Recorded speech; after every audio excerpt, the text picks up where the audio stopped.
27مین خەڵاتی ئەدەبی نوۆ لە ئۆنتاریۆ لە وڵاتی کەنەدا بەڕێوەچوو. نووسەری کورد خات و چرۆزەند پلەی سێهەمی بۆ کورتە چیرۆکی فیشەکێکی بێدەنگی بە زمانی ئینگلیزی بەدەستهێنا. ڕاستەخۆ خات و چرۆزەند لەگەڵمان دەبێت. چرۆخان سڵاو لێبێ. سڵاو لێ ئێوەی بەڕێز. زۆر سپاس. چرۆخان خۆشحاڵم کە چرۆیەکی تر لە چەپکە گوڵی ئەدەبی کەریمزەند گەشاوەتەوە. سپاس بۆ قبولکردنی ئەم دەرفەتە. زۆر سپاس بۆ ئێوەی ئازیز. زۆر سپاس. ئامانجی خەڵاتی ئەدەبی نووە چییە؟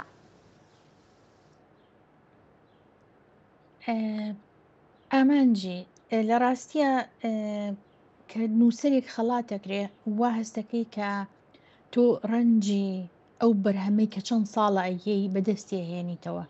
چۆن تۆ درەختێکە ڕوێنی لە دواییە بەروبوومی و درەختە خۆی مناڵێ بە خێوەکەی گەشاکە لەبەر چاوتە گوڵێک ڕوێنی ئەپشکوێ بۆن و بەرامەی هەموو ناوچەیە بۆ نارەکە. ئەوە بەخشێ بە ژیانی مرۆڤەکە لەبارەی ڕوحیەوە زیاتر. بەڵێ. چرۆخان ناوڕۆکی ژانری چیرۆکەکانت چین؟ ژانرای نووسینەکان و چیرۆکەکانم بەگشتی ناخەیاڵیە، نۆن-فیکشن ستۆریز.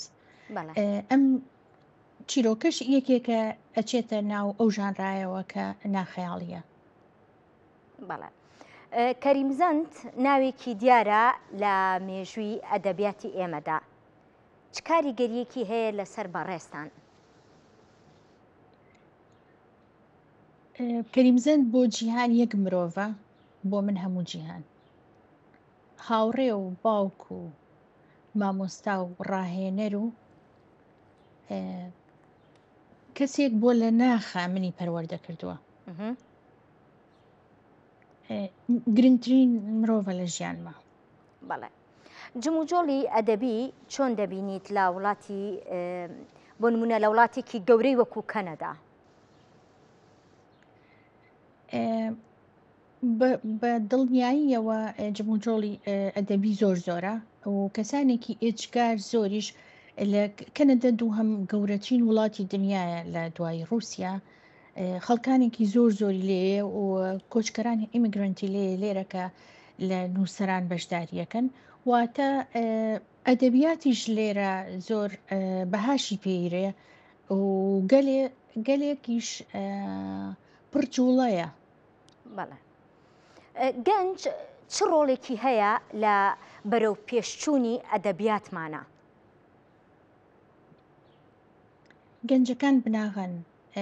ئەگەر بناغی خانوویەک پتە بێ، ئەوە خانووەکە خۆشی پتەوە بێ، وەکو داڕێژانی ئەندازیارێکە کە بۆ خانوویەک داهێنێ.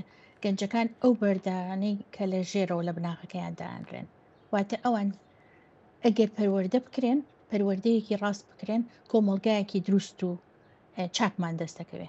بەڵێ. چرۆخان بە نیازنیت لە شاری سلێمانی یاخود لە باشووری کوردستان هیچ جموجۆڵێکی ئەدەبی ئەنجام بدەیت؟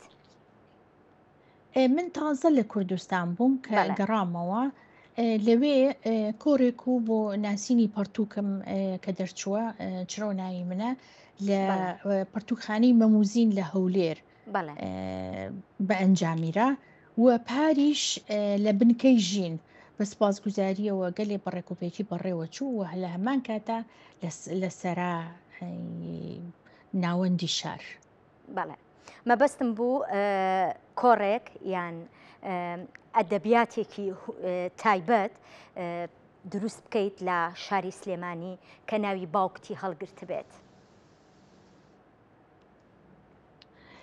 ئەوە کاری دەوڵەتێکە، بە تاقی تەنیا بە من ناکرێ. من زۆر بە خۆشحاڵیەوە هەر هەنگاوێک لە پێناوی باوکم و نیشتیمان و پێشکەوتنی ئەدەبیاتە بێ ئامادەم بە پێی توانای خۆم بیکەم. بەڵام ئەگەر شوێنێکی بێلایەن بە تەواوەتی بە بێلایەنی هاوکاریم بکە، بەڵێ من بە دڵنیاییەوە زۆر بەشداریەکەم. چرۆخان سپاس بۆ ئەو کاتێک کە بە ئێمە بەخشی. هیوای سەرکەوتنە بۆ خوازم. سپاس بۆ ئێوەی ئازیز و سپاس بۆ کاتەکەتان بۆ کوردستان. زۆر سپاس.